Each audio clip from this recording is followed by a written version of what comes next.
Sunyo artinya kita harus hening, ruri kita harus berpikir di dalam keheningan.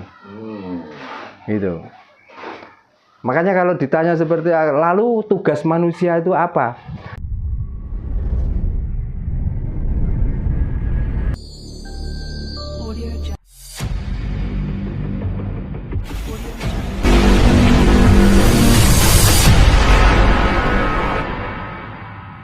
Ini Pak, minta sedikit untuk menjelaskan atau mengupas tentang dumadining jagat, itu yang pertama. Yang kedua alam sunyo ruri. Nah itu Pak, biar ini teman-teman itu pada paham apa yang dimaksud dengan alam sunyo ruri itu apa gitu Pak. Monggo. Ya, selamat sore ya, ini sudah sore. Untuk Pak Indra yang dari Sumatera juga salam rahayu Pak ya. Rahayu. Ya, selamat datang di tempat saya. Ya beginilah tempat saya dan rumah saya.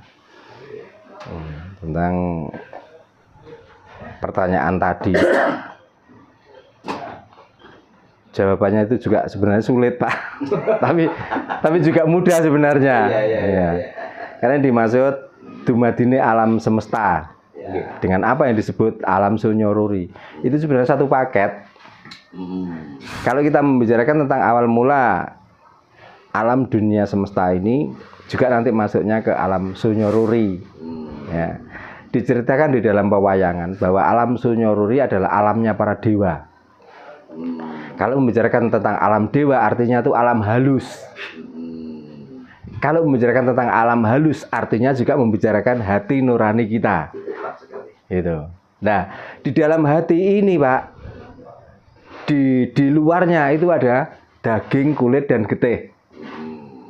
Gitu.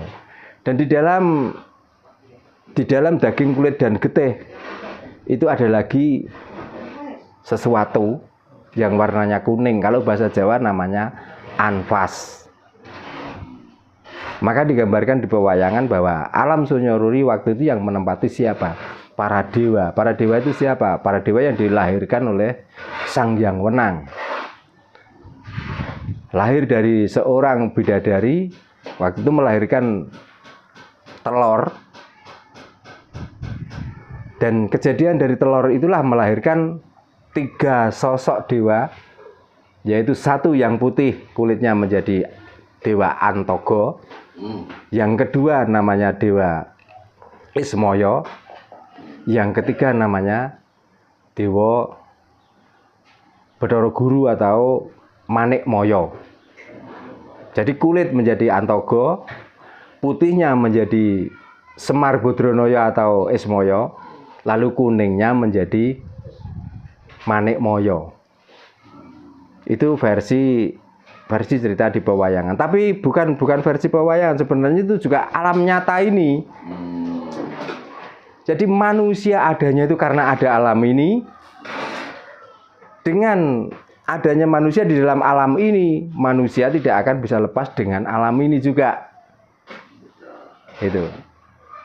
Sunyo artinya kita harus hening, ruri kita harus berpikir di dalam keheningan. Gitu. Makanya kalau ditanya seperti lalu tugas manusia itu apa? Tugas manusia adalah melestarikan hidupnya juga dan melestarikan alam seutuhnya. Itulah rangkuman dari alam sunyo ruri. Jadi kalau dibilang sulit, karena itu masuknya juga di rasa. Dibilang mudah, ini bisa ngejawantahkan atau bisa diwujudkan nyata. Itu. Dengan dumadining jagat. Karena sejarah manapun, kalau membicarakan tentang sebelum adanya manusia dan bumi dibuat, itu mungkin juga masih pencarian Pak. Tapi yang hakiki mungkin sampai saat ini belum bisa menemukan asal mula jagat itu digelar dan terbuat dari apa. Tapi karena kejernihan manusia, setelah ada manusia yang sudah bisa berpikir dan sudah mempunyai nalar yang hening, barulah alam ini dinamakan dunia. Betul. Gitu. Jadi kalau asal mula manusia dari Adam, alam pun mulanya juga dari Adam. Adam artinya kawitan. kawitan itu pemula, Pak. Iya. Gitu. Iya.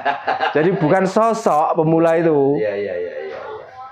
Jadi walaupun kita pun tuh lahir juga dari Adam. Dari pemula siapa? Ya pemula dari bapak ibu kita. Itulah yang dinamakan Adam. Iya.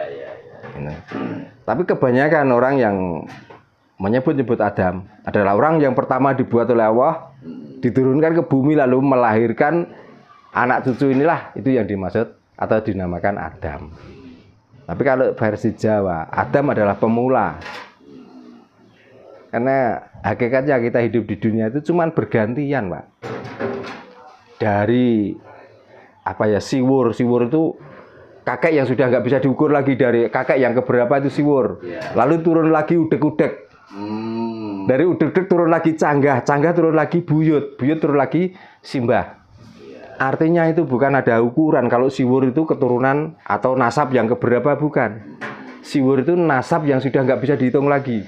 Termasuk Adam itulah siwur. Itu.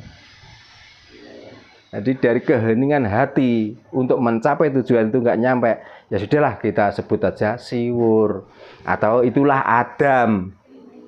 Itu.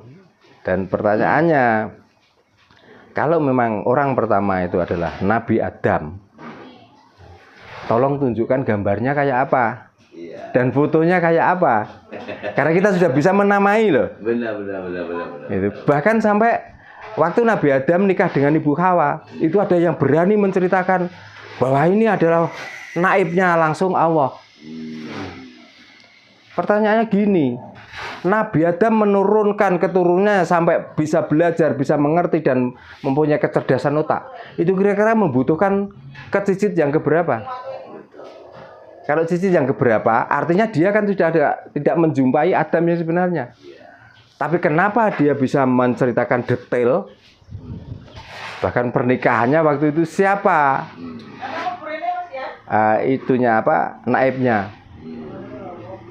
Nah, untuk memutus mata rantai itu supaya kita nggak bingung, maka kadang-kadang yang menceritakan bahwa naibnya adalah Gusti Allah langsung. Nah, itu. Jadi ceritanya ada beberapa waktu yang lalu, kita mengamati menunjukkan suatu nama.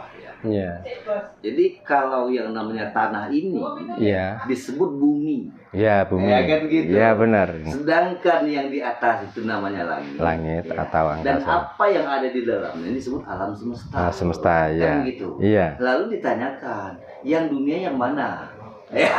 Yang dunia yang mana? Ternyata dunia itu ketika orang sudah mampu berpikir. Baru dunianya ada. Nah, yang dimaksud dunia itu dikala orang itu sudah berpikir bahwa kalau matahari baru terbit dinamakan pagi. Di tengah hari dinamakan, kalau bahasa Jawa itu beduk. Miring sedikit dinamakan lingsir atau sore. Kalau matahari sudah terbenam dinamakan wengi. Itulah yang dinamakan dunia. Iya. Ada perputaran matahari itulah dinamakan dunia. Jadi makanya ya kita sebagai orang Nusantara, Pak ya, dan kita mempunyai ajaran yang sangat adiluhung dan edipeni.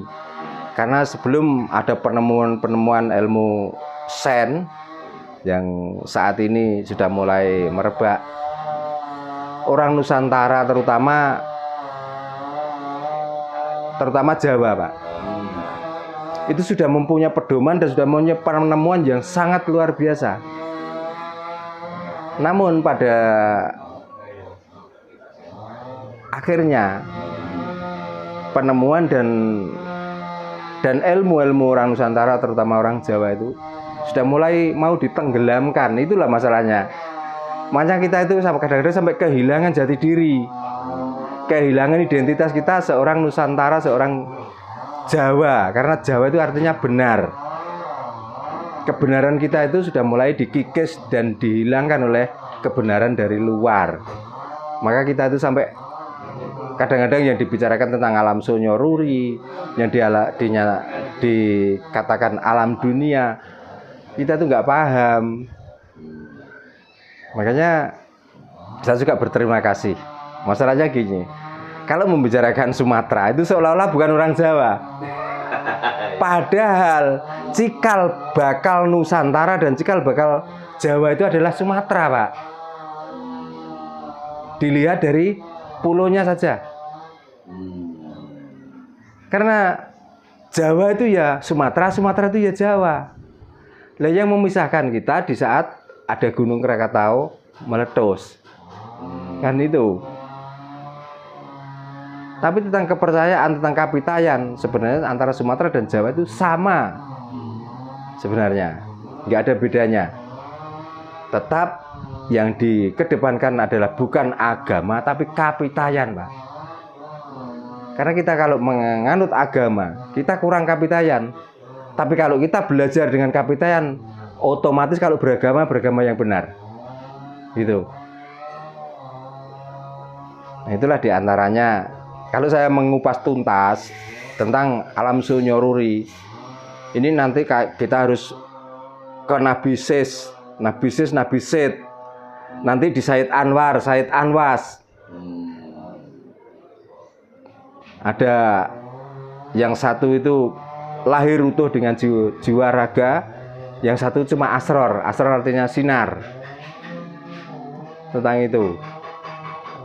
Makanya saya ringkas tadi sebenarnya yang dimaksud alam Sunyo Ruri adalah alam dunia nyata ini dan alam yang ada di dalam tubuh kita. Itulah alam Sunyo Ruri. Bagi orang yang menemukan tentang alam Sunyo Ruri yang lain, monggo, itu hak masing-masing orang dan mempunyai pendapat masing-masing. Gitu. Ya intinya semua mungkin bisa bercerita sesuai dari sumber-sumbernya masing-masing ya Pak. Nah dari situ kita nggak boleh saling membantah dan kita saling bertengkar, nggak boleh. Betul. Karena manusia rambut bisa sama hitamnya tapi pikirannya masing-masing gitu loh ya. Monggo Pak kalau ada pertanyaan lagi Pak, mumpung ketemu. Ya. Jadi harapannya ya ke depan ini ya apa yang dahulu pernah dilakukan dalam bentuk berkomunikasi atau berbicara itu memang menggunakan bahasa kita. Iya. Nah, itu tidak ada banyak penafsiran. Ya, gitu. Ketika kita menggunakan bahasa asli kita. Harapannya itu pada generasi berikutnya dan untuk yang semasa sekarang ini mulai ke arah sana. Iya. Gitu. Karena apabila komunikasi itu tidak sesuai dengan kata yang dimaksudkan, itu akan membuat salah persepsi. Ya jelas. Nah, kan gitu. Karena setiap kata itu tentu akan mempunyai makna tertentu sesuai dari mana kata itu berasal. Ya. Nah, kan gitu Pak. Dan bentuk dari kata itu apa gitu. Ya. Nah, inilah untuk menyamakan suatu pandangan itu ketika tepat kata dan bahasa yang digunakan. Iya. Nah, kan gitu Pak. Iya. Nah, makanya apalagi tentang kata dan bahasa ya Pak ya. Apakah kita itu kurang dari keindahan kata dan bahasa kita sendiri? Kadang-kadang kita tuh mengadopsi bahasa orang lain. Contohnya hanya satu benda padi. Ya, di saat masih ada kulitnya itu namanya gabah Pak. Ya. Di saat padi yang masih ada kulitnya nempel di pohon itu namanya pari. Coba. Di saat dikupas kulitnya dia menjadi beras. Pecah namanya menir, Pak. Coba. Terus di kulitnya ini kalau yang besar namanya dedek. Yang lembut namanya katul. Itu cuman satu benda loh. Benar. Ya. Dan itu kalau diomongkan orang itu nggak perlu nafu, nggak perlu sorop, sudah paham Pak. Kalau yang ini namanya dedak, ini menir, ini beras, itu sudah tahu. Nggak perlu melajari rumit-rumit. Benar. Ya. Jadi begitulah indahnya Jawa itu. Sampai apapun yang dibicarakan orang itu gampang paham dan tidak harus mempelajari lagi. Gitu. Nanti kalau sudah dimasak dari padi itu, ya kalau dimasak dengan air yang imbang, namanya sego. Kebanyakan air dinamakan liwat. Ya. Yang gosong dinamakan intip. Airnya diperbanyak namanya bubur, Pak. Kalau beras itu ditumbuk, nanti dibungkus dengan daun pisang, namanya nogosari. Coba. Nanti nasi ini kalau sudah apa namanya basi, kalau dijemur namanya karak. Coba. Dan nggak mungkin ada nasi di dalam bakul. Oh ini karak, nggak mungkin. Orang nggak perlu tanya. Oh berarti ini nasi layak dimakan. Tapi kalau ini sudah basi, dikeringkan, wah ini karak namanya. Ya, gitu loh. Oh ini masaknya kebanyakan air, nggak usah ngomong ini nasi bukan, ini bubur. Nah itulah indahnya.